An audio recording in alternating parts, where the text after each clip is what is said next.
Types of data. Data is broken down into categorical data and numerical data. Categorical data is word data, and numerical data is number data. Categorical or word data is broken down into nominal and ordered. So nominal means it cannot be put into order. So for example, word data that cannot be put into order would be if a question was asked in a survey, what is your favourite colour? So responses could be red, orange, yellow, green, blue, pink, black, etc.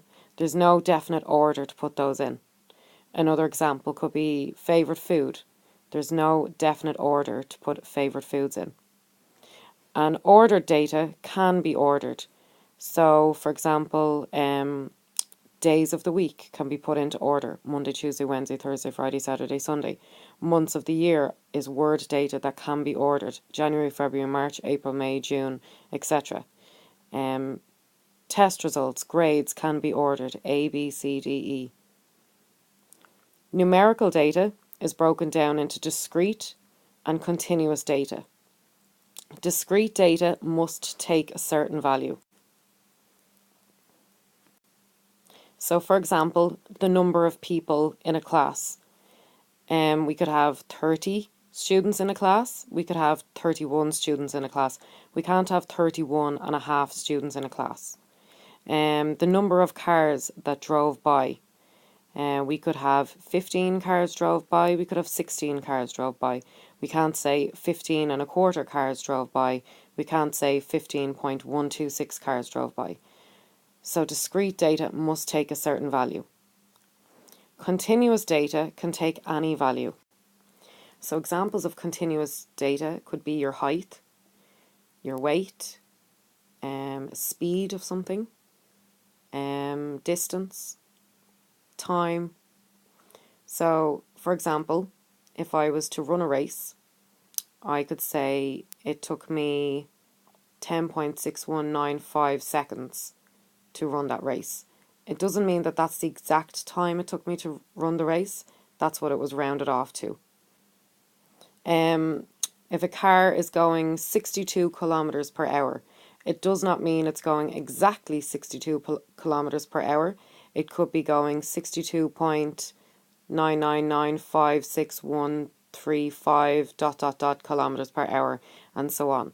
So any sort of value that needs to be rounded off. So speed, weight, height, time, distance, mass, capacity. Any sort of value that needs to be rounded off is known as continuous data. One type of discrete data that people get confused about is shoe sizes.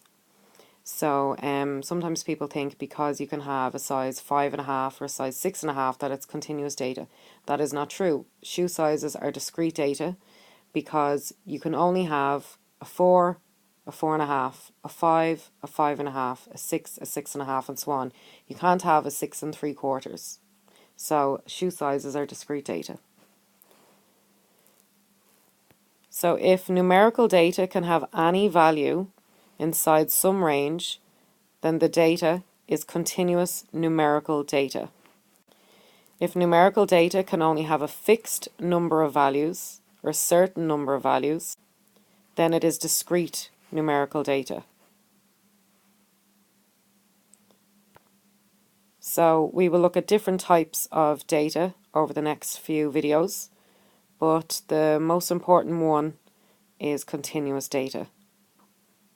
That's the type of numerical data that we will use the most in Leaving Cert Maths.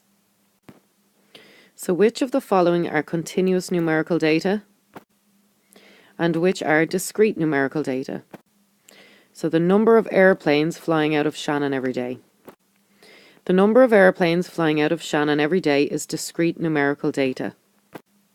This data can only have certain values, i.e. 0 and the positive whole numbers. So you couldn't say we've got -8 airplanes, and you couldn't say we've 22.5 airplanes or 15.61 airplanes, etc. We have to have a certain number of airplanes. Part 2, the heights of basketball players. The heights of basketball players is continuous numerical data. Heights can be any one of an infinite number of values within a given range. So height is always continuous data. The number of times each county has won the Sam Maguire. The number of times each county has won the Sam Maguire is discrete numerical data. Again, the answer could be 0 or some positive whole number. So you can't say that Dublin won the Sam Maguire -5 times. And you can't say that Dublin won the Sam Maguire 6.5 times or 7.75 times. So discrete data, the number of times something was won, has to be discrete. So there is a certain number of times something was won, even if that is 0. The magnitude of an earthquake. The magnitude of an earthquake is continuous numerical data, as the amount of energy released by an earthquake can have any value within a given range. So for example, we wouldn't say that an earthquake is either 8 or 9 on the Richter scale. It would be 8 point something. So we don't round off on the Richter scale, which is the scale that we use to measure earthquakes. We would give an actual decimal value. The time taken by each student in your class to run 100 meters.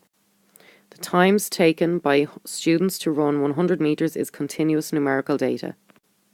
Times can take on any value within a given range, so time is always continuous data.